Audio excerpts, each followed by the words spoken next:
আলোচনার মধ্যে তো প্রথমত বাংলাদেশের সাথে যুক্তরাষ্ট্রের বাইল্যাটারাল রিলেশনশিপের দ্বিপাক্ষিক যে সম্পর্কের বিষয়ে আলোচনা হয়েছে।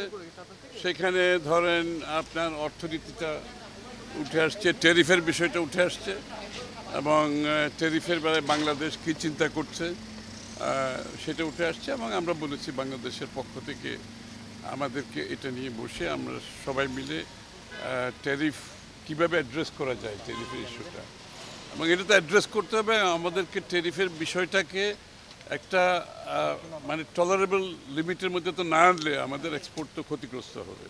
সুতরাং এটার ব্যাপারে আমাদের আলোচনা হয়েছে। আর আলোচনা হয়েছে নির্বাচন তো আছে, আপনারা বুঝতেই পারছেন, সবাই তো জানতে চাচ্ছেন নির্বাচন কবে, আমরা কি চিন্তা করছি। স্বাভাবিক, এটা দীর্ঘ আলোচনা হয়েছে এবং স্বভাবতই বাংলাদেশে গণতান্ত্রিক অর্ডার ফিরিয়ে না আসলে আমরা বলেছি বাংলাদেশের যে বিভিন্ন ক্ষেত্রে দেশের ভিতরে বাইরে যে সিদ্ধান্তগুলো স্থগিত আছে, যারা সিদ্ধান্ত নিতে পারছে না সেটা ক্ষতিগ্রস্ত হচ্ছে। আর তাছাড়া একটা নির্বাচিত সরকারের আসার পরে যে সিদ্ধান্তগুলো সহজে আসবে এবং জনগণের সমর্থনে যে সরকার থাকে তাদের সিদ্ধান্তগুলো নিতে যত সহজ হয়। আর এটা তো সংক্ষিপ্ত কিছু না, এটা তো যারা বিনিয়োগ করবে দেশের ভিতরে বাইরে, এটা তো short term, mid term, long term, এটা শর্ট টার্ম কিছু না। সুতরাং স্বভাবতই সবাই অপেক্ষা করছে একটা নির্বাচিত সরকার, তাদের পলিসি কী হবে। আর আমরা যে আমাদের পলিসি আমরা জানতে চাই যে বিএনপির পলিসি কী হবে, যে অর্থনৈতিক পলিসি কী হবে, সেটা আমরা বিস্তারিত বলেছি। যে আমরা বিগত দিনে বাংলাদেশে যত সংস্কার হয়েছে, যে অর্থনৈতিক সংস্কার বিএনপির সময় হয়েছে, রাজনৈতিক সংস্কার বিএনপির সময় হয়েছে, যে বহুদলীয় গণতন্ত্র থেকে মুক্তবাজার অর্থনীতি থেকে শুরু করে বিচার বিভাগের স্বাধীনতা থেকে শুরু করে সব সংস্কার বিএনপির সময় হয়েছে। এবং যা অর্থনৈতিক যে সচ্ছলতা বাংলাদেশে এসছে, যে আমাদের অর্থনৈতিক সংস্কারের কারণে আসছে, এবং আগামী দিনে আমরা আরও বড় ধরনের সংস্কারে, অর্থনৈতিক সংস্কারে যাব, সেটা তারা আশ্বস্ত হয়েছে। যে কিছু জানতে চেয়েছেন কিনা, তাদের কোনো মনোভাব আপনারা বুঝতে চেয়েছেন কিনা? না, তাদের না, নির্বাচন তো ডিসেম্বরের মধ্যে সভাপতি। স্যার, আজকে যে প্রধান উপদেষ্টার সাথে আপনারা বৈঠক করেছেন এবং বিএনপি মহাসচিব উনি ব্রিফিং করে বলেছেন যে প্রধান উপদেষ্টা যে কথাটা বলেছেন বিএনপি আশ্বস্ত হতে পারেনি।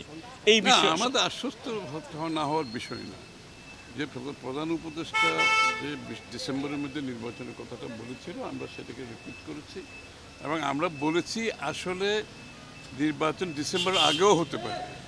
কারণ হচ্ছে কি, এখানে তো হচ্ছে সংস্কারের কথা বলা হচ্ছে।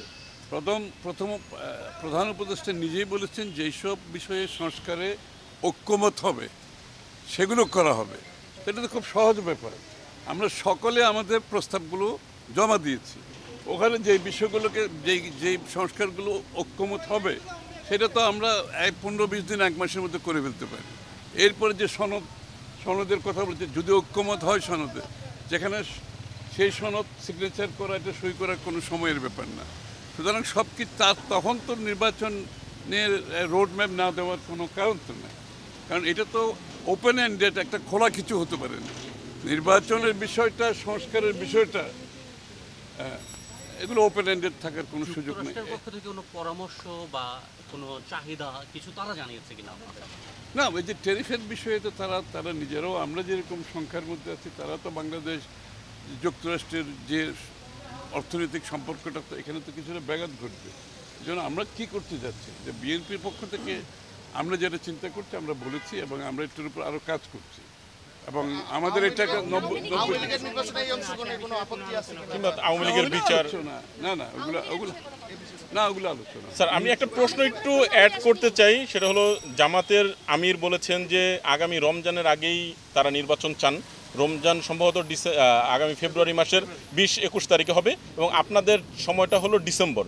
এই কাছাকাছি সময় এই দুইজনের আপনাদের সাথে এখানে শুনেন, নভেম্বর ডিসেম্বর বিষয় না, বিষয়টা হচ্ছে একটি ইন্টেরিয়াম গভর্নমেন্ট আছে, এটা হচ্ছে স্টপ গ্যাপ, এটা হচ্ছে একটা ট্রানজিশন টু ডেমোক্রেটিক প্রসেস মূলত, এবং এই সরকারের মূল কাজটা হচ্ছে সে জায়গায় ডেমোক্রেটিক প্রসেসে ফিরে যাওয়ার জন্য যে কাজগুলো করা দরকার যত তাড়াতাড়ি সম্ভব তারা যে কাজগুলো করতে পারে সেটা আমরা বলেছি, এবং সেটা করতে কতদিন সময় লাগতে পারে আমি তো বলেছি। সংস্কারে যেখানে ঐক্যমত হবে সেটা আগামী 1 মাসের মধ্যে শেষ হয়ে যাবে, সনদ সই হয়ে যাবে। তারপর তার নির্বাচন, তারপর তার সংস্কারের বিষয়ে নির্বাচন পিছিয়ে দেওয়ার কোনো সুযোগ নাই। এনসিপি আজকে এখানে কথা বলেছে, এনসিপি আজকে অভিযোগ করেছে যে লেভেল প্লেইং ফিল্ড নেই, নিয়েছে আমেরিকান এই প্রতিনিধি। ওইসব বিষয়ে আমরা আলোচনার কোনো প্রয়োজন নেই। যে ওগুলা যে গত 16 বছরের যে বাংলাদেশের মানুষের লড়াই, কে কি বলেছে আমি ওটার উপর কোনো আমি বক্তব্য রাখার পক্ষ না। তারা তাদের কথা বলার সুযোগ আছে। সুতরাং বাংলাদেশের মানুষ 16 বছর যুদ্ধ করেছে একটা নির্বাচিত সরকার, গণতান্ত্রিক অর্ডারের জন্য। মানুষ অপেক্ষা করছে, এক কথাই এটা বলবো। আচ্ছা, ওগুলো বাদ দেন, এখন এই আলোচনার কথা বলেন।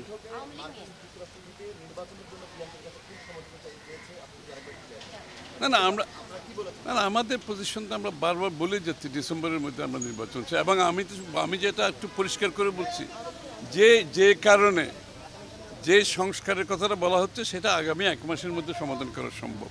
কারণ সংস্কারের ব্যাপারে বলাই হয়েছে, ঐক্যমত যেগুলোতে হবে এগুলো সংস্কার হবে, বাকিগুলো হবে প্রত্যেকটি রাজনৈতিক দল জনগণের কাছে নিয়ে যাবে আগামী নির্বাচনে ম্যান্ডেট নিয়ে। তারা কি চায় ওটা নিয়ে আগামী সংসদে আসবে। আর যেখানে ঐক্যমত হবে সেটা আগামী 1 মাসের মধ্যে করা সম্ভব। এরপর আর কোনো ইস্যু থাকছে না। নির্বাচন কমিশন প্রস্তুত, তারা বলে দিয়েছে, আর কোনো ইস্যু নাই। সুতরাং ডিসেম্বরের আগেও নির্বাচন হতে পারে। আপনাকে এই মেসেজটাই দিয়েছেন তাদের, মানে আমেরিকানদের এটাই বলেছেন।